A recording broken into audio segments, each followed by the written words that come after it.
Dan setelah setahun lebih baru berani saya mengeluarkannya. Alkitab terjemahan baru edisi 2, bahasa yang disempurnakan. Jadi izin Ibu Bapak Majelis, kami bacakan bagaimana dinamika bergereja supaya kita tidak kaget. Tidak ada makna yang dihilangkan. Tidak ada arti yang melenceng daripada pembacaan Alkitab terjemahan yang pertama. Tetapi menjadi menarik ketika ada di dalamnya, lah kok agak berbeda. Artinya jemaat bertanya, lalu dia akan mencari. Karena kita hidup di zaman postmodern. Tidak lagi hidup di zaman modern yang terbatas, tetapi kita sudah melampauinya. Melampaui modern itu atau zaman klasik yang terus berkembang tanpa terasa. Ibu bapak yang sudah rambut memutih masih bisa menikmati era postmo ini. Apa yang menarik di dalam era postmodern dan dalam pembacaan, termasuk menjadi tema GKI Sumut, disebutkan di sini etika hidup para murid. Kami yakin dan percaya semua kita yang duduk di bangku jemaat memahami apa itu, bagaimana itu etika. How to ethics. Bagaimana etika itu memang menjadi standar hidup secara khusus lokal Asia. Atau berbicara konteks Indonesia. Banyak orang membuat standar tentang etika sama seperti pemahaman di klasik. Maunya kalau ada orang baru dilihat etikanya memperkenalkan diri. Lalu orang yang baru akan menyampaikan, nggak kenal maka nggak sayang. Apakah itu menjadi standar etika? Atau ketika berbicara etika, anak sekolah SMA, rambutnya harus dicepak. Tidak boleh panjang rambut. Jadi tolak ukur etika adalah rambut yang rapi. Apakah benar itu adalah etika? Atau banyak orang mengatakan, kalau seorang pendeta nggak bolehlah pakai celana jeans. Kalau pendeta harus pakai pansus lah. Kalau majelis harus berjas lah. Apakah itu etika? Ibu bapak yang dikasih Tuhan, berbicara tentang etik atau etika mengarahkan kepada hidup. Etika adalah standar berpikir, itu yang pertama. Banyak orang ketika anaknya menerima sesuatu, tangan yang manis. Yang mananya tangan yang manis ibu bapak? Sakit kali lah hati yang kiri ini. Kalau dibilang ini tangan manis, jadi ini tangan apa? Dalam tanda kutip, untuk ke kamar mandi katanya. Aduh. Dari sana kita akan berpikir, apakah yang menjadi etika hidup para murid? Dari pembacaan tadi jelas dikatakan. Para murid memiliki cara hidup. Etika adalah cara hidup seorang Kristen bercermin kepada Kristus dan berupaya menjadi imitatio of Christ, atau meniru, mengimitasikan diri, meniru Kristus itu sendiri. Tidak ada yang lain-lain. Maka sebab itu tadi sebabnya dikatakan tentang mengasihi. Kubacakan sekali lagi untuk kita sekalian. Disebut demikian, aku memberikan perintah baru pada ayat 34, yaitu supaya kamu saling mengasihi, sama seperti aku telah mengasihi kamu. Demikian pula kamu harus saling mengasihi. Etika mengajarkan cara hidup dengan perintah baru tentang mengasihi. Tentu saja ibu bapak yang terkasih di dalam Yesus Kristus, kalau kita berbicara tentang cara-cara hidup, berarti di sana berpasangan dengan ciri-ciri hidup. Tidak ada bicara cara tanpa ciri. Karena cara-cara akan selalu berdampingan dengan ciri-ciri. bapak, saudara-saudara yang terkasih, itulah yang menjadi identitas orang percaya. Atau dibilang di sini menjadi standar cara hidup murid-murid daripada Yesus Kristus. Itu terus mengalir sampai ke tengah-tengah, melampaui segala zaman. Kalau yang kami kenal zaman terbagi, ada zaman batu katanya ya. Apakah zaman batu orang sudah memiliki atau memahami tentang cara dan ciri hidup? Lalu dari zaman batu bergeser ke zaman klasik. Sudah mulai ada pertukaran berpikir, membuat sesuatu. Lalu dari sana masuk ke zaman modern. Lalu hingga sekarang ini, kita sudah hidup di era atau di zaman postmodern. Tidak ada yang bisa tertutup. Semua terbuka. Baik dari ilmu pengetahuan, baik dari ritual peribadahan, baik dari sistem berumah tangga atau cara berumah tangga, ciri berumah tangga, dan sampai seterusnya. Mari kita coba bercermin kepada Kristus. Dikatakan perintah baru adalah mengasihi. Kami tadi melihat itu menjadi identitas GKI Sumut. Di dalam ibadah kita diperkenankan menyalam ya, kiri dan kanan. Ya. Karena sia-sia firman Tuhan itu ditaburkan kalau di dalam hati jemaat dilihatnya. Sial kali aku tengok pula dia di situ. Atau menghindar ketika berpapasan. Sama seperti bagaimana cara dan ciri hidup orang Yahudi ketika mereka melihat bangsa yang lain atau melihat saudaranya sendiri, yaitu orang Samaria. Itu identitasnya. Jangankan bersalaman, berpapasan saja nggak sudi. Makanya Yesus memberikan perintah yang baru, bukan tentang identitas ketradisianmu lagi, bukan. Tetapi bagaimana engkau bisa menjadi layak, menjadi murid Kristus. Diceritakan di dalam sebuah narasi Alkitab, adalah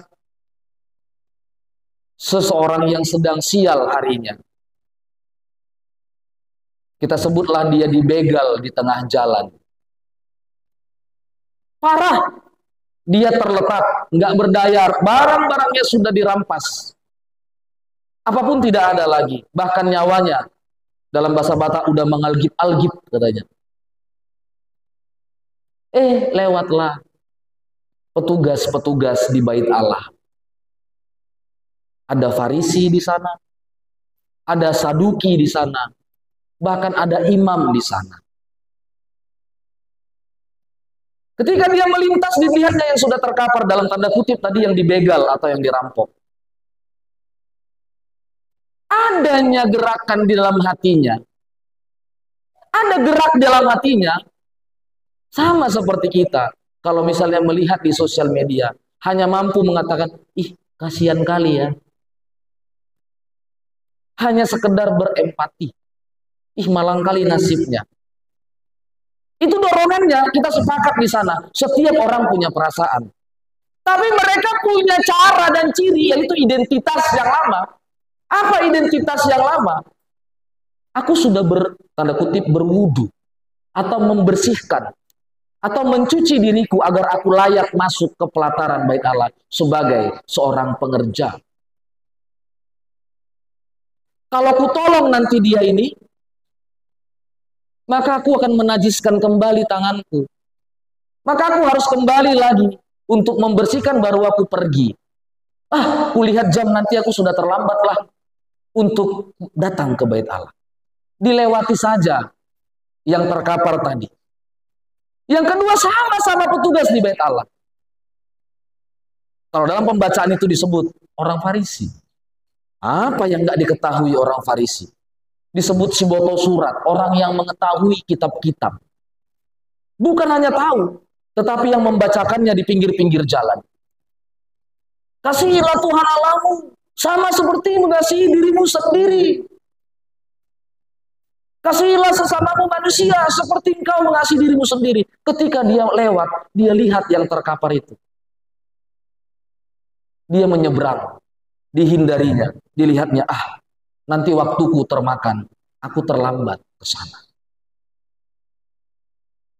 Tetapi terpujilah nama Tuhan lewat seorang yang dalam tanda kutip disebut orang yang tidak hidup di dalam tradisi atau budaya, yang suku atau bangsa yang dijauhi, yaitu orang Samaria. Turun dia dari keledainya, lalu dibawanya, diangkatnya ke keledainya, dalam tanda kutip contoh, karena kami orang Jalan Bali, dibawanya lah ke Evarina. Bukan hanya dibawanya, tetapi disampaikannya, ditonahon, dipesankan. Tolong obati dia sampai sembuh.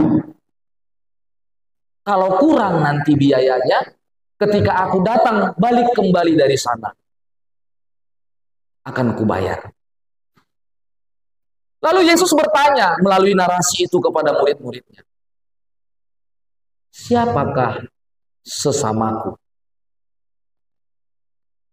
Siapakah sesamaku? Kalau kita berimajiner, kita berimajinasi, mungkin murid-murid sambil bergetar. Kalau ku jawab orang Samaria, bukankah orang Samaria itu lebih rendah dari seekor anjing? Masa lebih rendah dari seekor anjing lebih baik atau menjadi sesamanya Yesus? Kalau kita membuat secara imajiner, siapa sesamaku? Lalu para murid keluar dari konteks cara berpikir yang lama. Dijawab, orang yang murah hati. Siapa orang yang murah hati? Orang yang melakukan kasih. Siapa orang yang melakukan kasih? Orang yang dekat, live in, yang hidup di dalam Kristus. Apakah orang Samaria hidup di dalam Kristus? Kita akan terus membuat pertanyaan sampai ketemu Yesus atau Allah tidak melihat rupamu. Allah tidak melihat stylemu. Yang dia perhatikan hatimu. Kalau kita berbicara mengasihi, bukan lip sync, tetapi aksi. Sama tadi yang kita ekspresikan aksinya, bersalaman bersama. Didorong dari hati, bukan menjadi tradisi sebatas di GKI. Ibu bapak majelis yang kami hormati, yang dikasihi Tuhan, jangan biarkan saling bersalaman itu hanya sebatas tradisi di gereja kita, tetapi menjadi identitas dorongan sebagaimana perintah baru dari Yesus Kristus. Aku memberikan perintah baru kepada kamu, yaitu supaya kamu saling mengasihi, sama seperti aku telah mengasihi kamu, demikian pula kamu harus saling mengasihi. Bukan hanya satu circle. Boleh mungkin hands up yang guru, yang ada guru sekolah. Apakah satu circlemu ibu guru hanya sesama guru yang harus kau kasihi?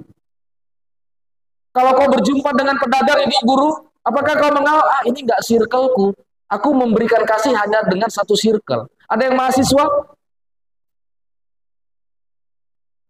Anak sekolah ada?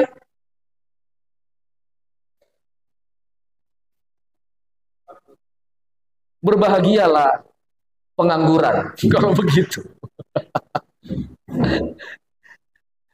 Tadi kami bercerita, ada Bapak Sianturi ya, pensiunan polisi yang dari Glugur. Boleh hands up, Mamang? Ada ya di belakang. Puji Tuhan, kali kedua kami kemari, aku berjumpa dengan yang baru lagi. Ada Mang Sianturi. Apakah yang harus kita kasihi adalah yang sesama kita saja? Yang satu circle saja? Yang satu kantor saja? Yang satu lapangan saja? Setelah kita membaca firman Tuhan hari ini, maka mungkin kita sepakat, Amang Sianturi sepakat, tidak aman. Dari firman ini kita diajarkan, kasih atau mengasihi itu sudah menjadi darah atau identitas DNA orang yang melekat, orang yang hidup di dalam Kristus. Ini susah ini. Kalau kita melihat ibu-ibu yang memiliki banyak arisan. Ada arisan sendok,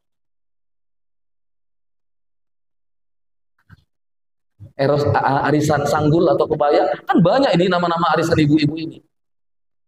Secara tidak langsung, komunitasnya atau circle tadi yang kami pakai diksinya, circle-nya hanya kawan searisannya aja.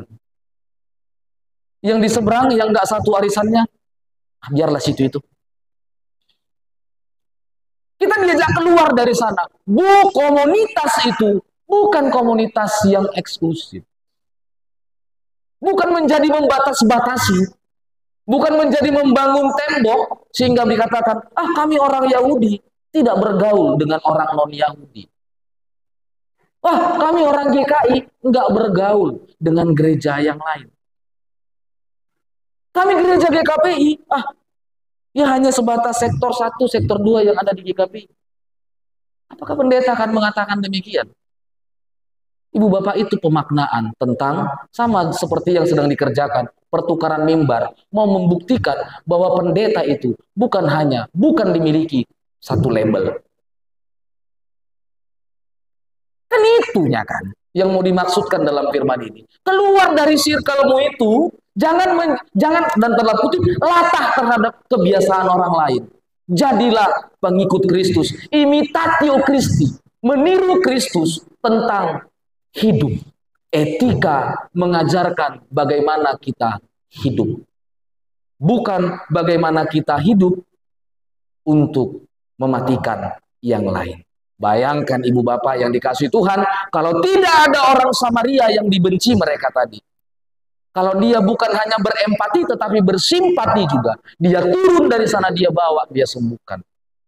Apa yang akan dialami, yang terjadi terhadap orang yang dibegal tadi? Ya sudah, mati. Berarti etika itu membuat orang hidup. Cara dan ciri hidup itulah etika. Mau etika yang buruk, ya itu pun etika juga. Tetapi Kristus mengajarkan kepada kita ada cara hidup yang baru. Membuat kita lahir kembali atau new being, menjadi manusia yang baru, seperti yang dipertanyakan Yohanes. Bagaimana mungkin aku bisa masuk kembali ke rahim ibuku supaya aku dilahirkan kembali?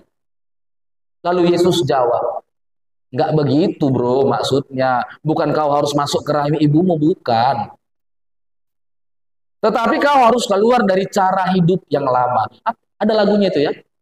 Ku telah mati dan tinggalkan cara hidupku yang lama. Semuanya sia-sia. Lagi hidup ini ku letakkan pada mezbahmu ya Tuhan. Jadilah, tujuh dirinya, seperti yang kau ingini. Boleh kita nyanyikan refnya saja, dua-dua ya. Ku telah mati dan tinggalkan cara hidupku yang lama. Semuanya sia-sia dan tak berarti lagi. Hidup ini ku letakkan pada mezbahmu ya Tuhan. Jadilah padaku seperti yang kau ingini. Terpujilah nama Tuhan. Ibu bapak yang dikasihi, Kristuslah yang mengubah. Pengenalan pemahaman kepada Kristuslah yang mengubah cara dan ciri hidup. Kalau kau masuk ke dalam tradisi yang lama, cara hidup yang lama, maka di sana bukan menjadi DNA atau identitas pengikut Kristus, tapi menjadi komunitas di dunia. Bodoh kali kau mau mengampuni. Begitu sakit kau dibuatnya. Kalau aku jadi kau, nggak mau aku mengampuni itu. Nggak berlaku lagi seperti itu, ibu bapak yang dikasihi Tuhan. Masuk kepada anak-anak. Enak kali ya hidupmu. Orang tuamu sayang samamu. Apa yang kau minta dikasih. Lalu anak itu mengatakan dia merasa dirinya paling terjolimi. Atau yang paling tertindas di rumah. Mama ini asik suruh-suruh aku aja. Mama ini asik perintah-perintah aku aja. Kawanku di sana enak kali. Orang tuanya begini. Jangan bandingkan, tetapi tanya, bagaimana aku menjadi seorang anak yang bercermin kepada Kristus. Maka ibu bapak yang dikasihi Tuhan, untuk mengakhiri khotbah ini, karena ini tentang perintah mengasihi. Coba sebutkan dulu dalam hatimu saja, 4 orang aja yang kau kasihi, yang paling kau kasihi di dalam dunia ini. Sudah? Sudah? Ada dirimu di sana? Adakah dirimu di sana? Enggak. Berarti bohong ketika kau katakan, aku mengasihi suamiku kalau dia seorang perempuan. Kau bohong kalau kau enggak terlebih dahulu mengasihi dirimu. Kasihilah Tuhan Allahmu dengan segenap hatimu. Seperti engkau dirimu sendiri dulu. Jangan bohong, jangan kau bilang aku mengasihi istriku, kata seorang suami. Tapi dia lupa mengasihi dirinya. Bohong. Kenapa? Dan kasihilah sesamamu manusia seperti dirimu sendiri. Jadi jangan bohong. Kalau kita sebutkan 5, sebutkan 10 orang yang paling kau kasihi. Yang pertama, diriku sendiri. Itu tanda aku mengenal diriku. Tuhan memperkenalkan diriku kepada diriku. Maka tidak akan kehilangan kasih. Ada 4 kasih. Agave, eros, philia, storge. Semuanya punya peran yang masing-masing. Ketika aku mengasihi istriku, berarti eros atau suami. Istri mengasihi suami, eros. Kalau di sana tidak ada agave, maka eros itu akan berubah menjadi erosi. Pengikisan. Ketika kau masih cantik, dan sekarang kau sudah keriput, maka kasihku juga menjadi keriput. Berkurang kadarnya. Itu kalau eros tanpa agape. Karena agape kasih dari Allah yang cuma-cuma. Maka berbahagialah ibu bapak yang dikasih Tuhan ketika perintah yang baru ini disampaikan, ditabur di tengah-tengah jemaat. Maka kita mengenal bagaimana kasih itu menjadi satu standar etika, cara hidup para murid. Terpujilah nama Tuhan, biarlah firman yang boleh kita dengar itu senantiasa memperbaharui diri. Kalau kupanjangkan lagi khotbahku ini, mungkin gak ada lagi kesempatan untuk balik ke GKI. Udah habis stok khotbahnya. Demikian firman Tuhan. Amin. Mari.